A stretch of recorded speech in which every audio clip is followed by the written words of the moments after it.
আস্তে আস্তে খুলতে থাকে র্যামডোর। এরপর শেষ মোনাজাত এবং একসাথে এক সিরিয়ালে 10,000 ফিট উচ্চতার মেঘের ভেতর থেকে শূন্যে শুরু হয় জাম্প। মৃত্যুর ভয়কে তোয়াক্কা না করে ভয়ঙ্কর এই কাজটি যারা করেন তারা হলেন প্যারা কমান্ডো, ডাকনাম চিতা, যাদের ভয়ঙ্কর সব অপারেশনস এর মধ্যে একটি হলো এই প্যারা জাম্প। জাম্পের আগে সর্বপ্রথম ধাপটি হলো প্যারাশুট ফোল্ডিং, কেননা এই ধাপের উপরেই নির্ভর করে প্যারাশুট খুলবে কিনা। দেখতে যতটা হালকা মনে হয় ঠিক অতটা কিন্তু হালকা না, প্রায় 18 কেজি, ভালোই ভারী। যদিও এই প্যারাশুট বহন করতে পারে 185 কেজি পর্যন্ত ওজন। ফোল্ডিং এর সময় 7টি ধাপে দেওয়া হয় একটি একটি করে 7টি চেক। দক্ষ জাম্প মাস্টার ও রিগার্ড তদারকি করেন একটি একটি করে 7টি চেকই। একে বলা হয় ফোল্ডিং চেক। একেবারে শেষ ধাপে রিজার্ভ প্যারাশুটের ঠিক নিচেই ভাঁজ করে সেট করা হয় মেইন প্যারাশুট। এই হচ্ছে দুটো প্যারাশুট, এটা মেইন প্যারাশুট, এটা হচ্ছে রিজার্ভ প্যারাশুট। ইউজুয়ালি এরকম একটা মেইন প্যারাশুট ভাঁজ করতে সময় লাগে 10 থেকে 12 মিনিট, কিন্তু এই রিজার্ভ প্যারাশুট ভাঁজ করতে সময় লাগে 3 থেকে 6 ঘন্টা পর্যন্ত। গোছানো প্যারাশুট এবার আনা হয় রিপোর্টিং লোকেশনে। এখানে সবগুলো আনলোড করে অ্যারেঞ্জ করা হয় চেক করার জন্য। একে বলা হয় অ্যারেঞ্জ চেক। ঠিকমতো অল্টিমিটার থেকে শুরু করে হেলমেট, প্যারাশুট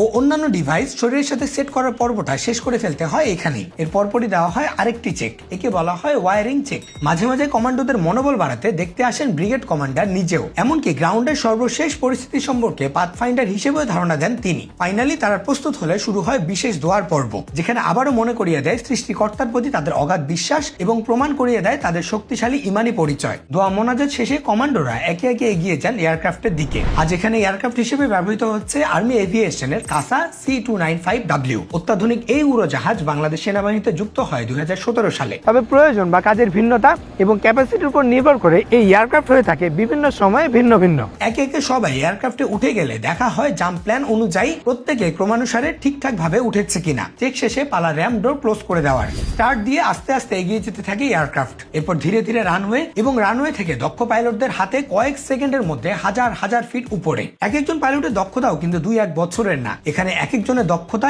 এক এক যুগেরও বেশি সময়ের। নির্দিষ্ট উচ্চতায় উঠতেই জাম্প মাস্টার সবাইকে কমান্ড দিয়ে দেন জাম্পের জন্য প্রস্তুত হয়ে নেওয়ার। এর পরপরই আরেকবার সবাইকে চেক করা হয় যেন সবার প্যারাশুট থেকে শুরু করে সবকিছু ঠিকঠাক আছে কিনা। একে বলা হয় ফাইনাল ওয়ারিং চেক। সব চেক শেষে করা হয় আরেকটি দোয়া। পাইলট আস্তে আস্তে র্যাম ডোর খুলে দেন। তবে এখানে যারা আছেন সবার একটি নির্দিষ্ট হাইট ফিক্স করা, অর্থাৎ নির্দিষ্ট একটি হাইটে যাওয়ার পরে সবাই এখান থেকে জাম্প করবেন। প্রচন্ড বেগে বাতাস ঢুকতে থাকে। নিচে মেঘ ছাড়া আর কিছুই দেখা যায় না। যা দেখা যায় তা খুবই ক্ষুদ্র।